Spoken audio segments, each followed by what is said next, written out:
As the player starts up the game, following the logos of the developers and producers, they are welcomed to the world of EarthBound with red TV static, accompanied by distant alien sounds, which become apparent as being alien sounds as the screen fades into an image paying homage to the 1953 film The War of the Worlds, which in turn is based on the 1888 novel of the same name. I will acknowledge the significance of the red static later in this series, so for now we'll just be mentioning it briefly. This simple transition made between these two screens, though, conveys to the player that they are entering a sinister yet fantasized heightened world, being pulled into the television in a sense. The image is the player's first visual detailing into the world they're about to enter, and the washed-out colors evoking imagery of an old Polaroid. This cluing the player in that the world of EarthBound is one of nostalgia, not only culturally as demonstrated by the reference to War of the Worlds, but one harkening back to childhood.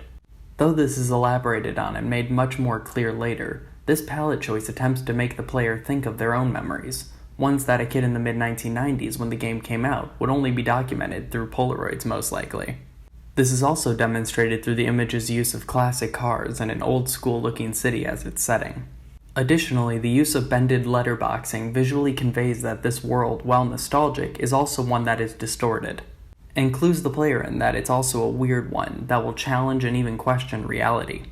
The use of the wording, "The War Against Gygus," is also reminiscent of old-fashioned newspaper headlines, reiterating the game's cultural nostalgia, and also introduces the game's visual motif of relating Gygus and red.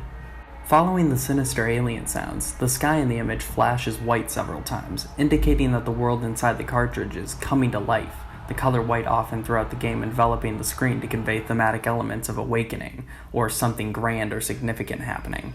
This is also being conveyed through the sound effect playing, which evokes the image of some sort of alien spacecraft opening, a la Encounters of the Third Kind, another property that will get heavy homage paid to it in the near future.